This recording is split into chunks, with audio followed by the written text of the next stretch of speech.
All right, this is really going to be Stella's presentation, so I'm only going to say a few things in the beginning and a few things towards the end. So I'm banking on the primacy and recency effect here.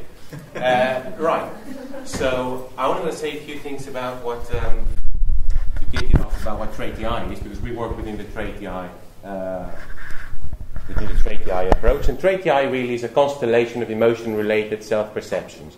So in plain English, Trade DI is about our perceptions of our emotional abilities. It's about our perceptions of our emotional abilities. And in that respect, but not in many other respects, a more appropriate label would be trait emotional self-efficacy.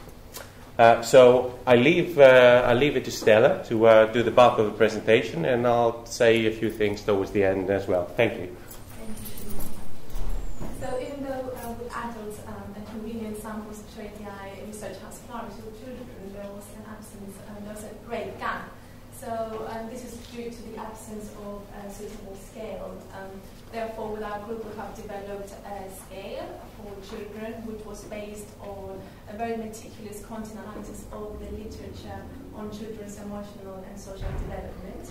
And then the phases that are now included in the sampling domain are 9, and these were also statistically derived. These are adaptability, affective disposition, emotional expression, perception, and regulation, law impulsivity, peer relations, self-esteem, and self-motivation. And with our group, we have been looking at the role of trade in mental health, and especially after adjusting for established personality traits, because trade has been basically accused of being redundant in the presence of established personality factors. In one of our research with an Italian sample, we are looking at whether trade predicts anxiety and depression, but we're also looking at the relation between trade and nonverbal intelligence and the Big Five. And as expected, both the global trade scores and the 9 phases did not relate to nonverbal intelligence, because trade is perceived as a personality trait. And of course, we have seen that it's strongly related to the Big Five. However, when we were looking at trade and anxiety and depression, we found that quite strong evidence for criterion-related validity, because trade related to both anxiety and depression. And when we adjusted for personality, again, trade was a significant predictor of both anxiety and depression. In a subsequent investigation where we're looking at, this is an ongoing project, children were tested at 2 time points, a year apart, and we'll hopefully be testing children this year as well. We were looking at life stress. Basically, children were given a battery of tests, including a test measuring emotional and behavioral difficulties, life stress. This was a questionnaire that was looking at whether children have experienced any negative life events like losing a parent, divorce, changing, moving houses, and also 2 coping scales, and trade DI. And as we can see, trade DI related to problematic behavior and life stress, and also to coping. Here we were interested in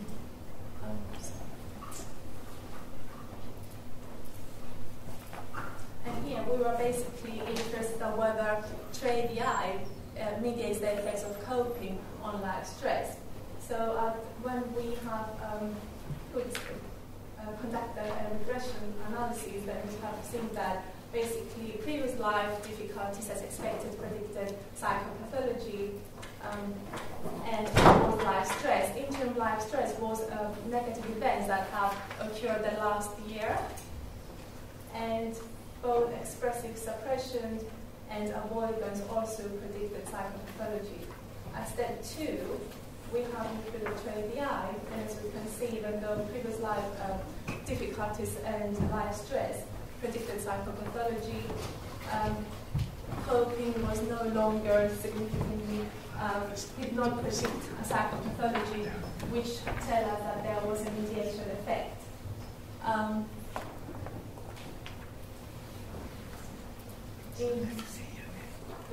to see if this relationship between TRADI, coping, and depression persisted. So in a different study, we were looking at, again, we included the Big Five and also coping and a depression scale, and also body image discrepancy and procrastination. And as we can see, TRADI related to depressive symptomatology, body image discrepancy, and procrastination.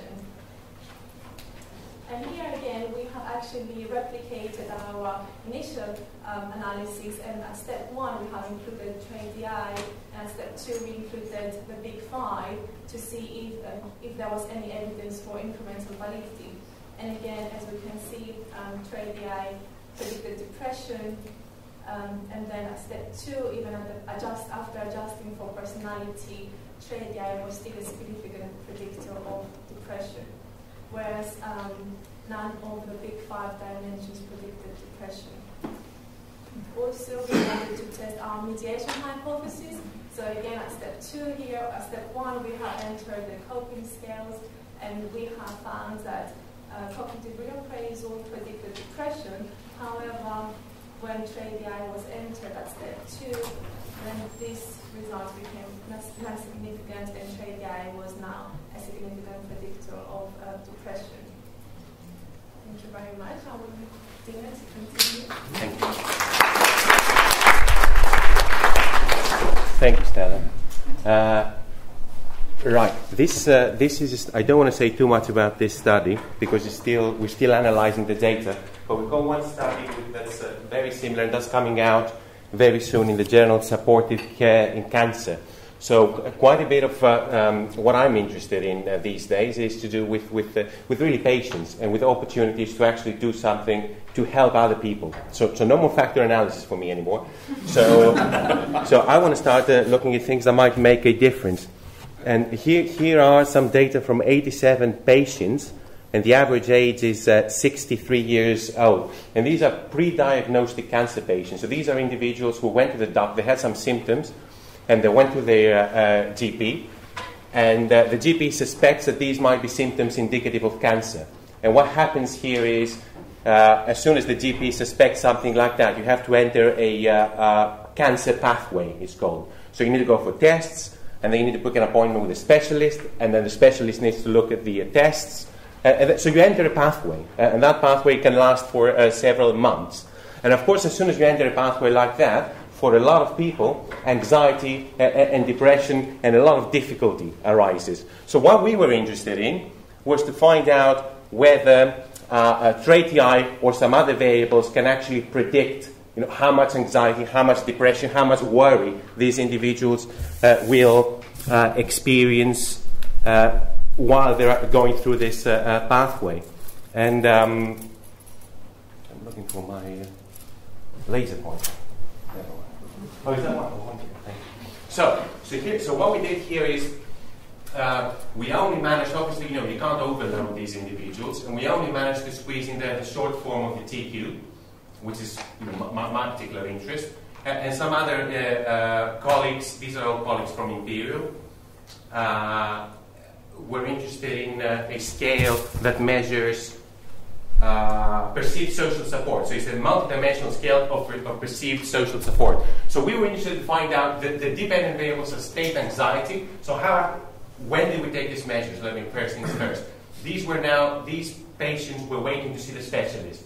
So they've seen the GP, they've taken all their tests, and they're waiting to see the specialist to tell them what the results of the tests are. So it's a pretty critical moment. We've tested them in several different time points, but in this paper we only present the results from that particular time point, when they're waiting to see the specialist to tell them what the results are.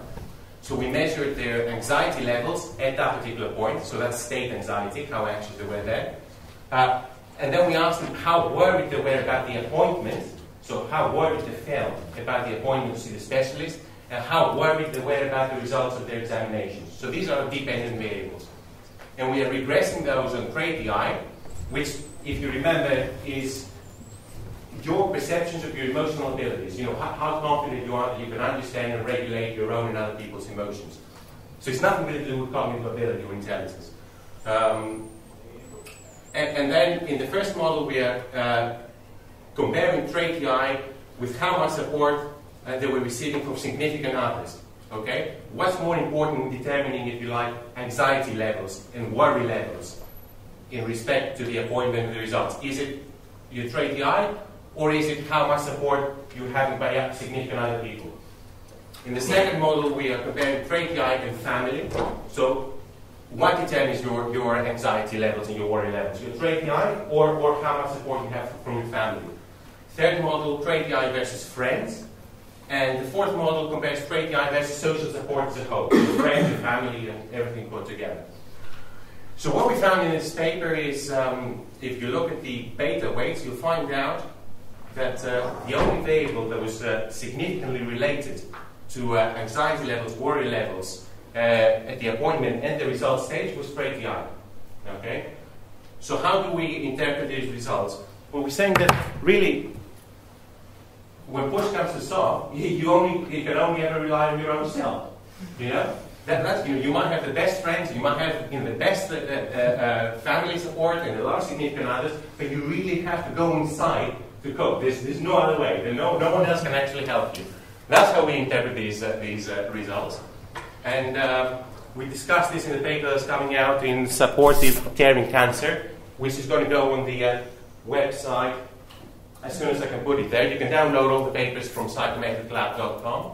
And the last thing I'd like to say is a plug for my book.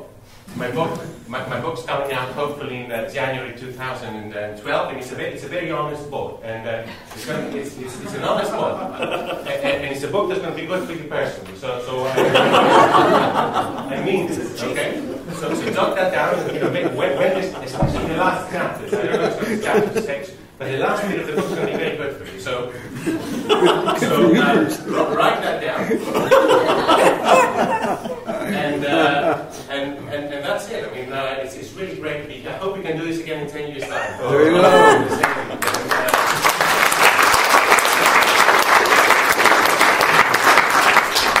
Enjoy the rest of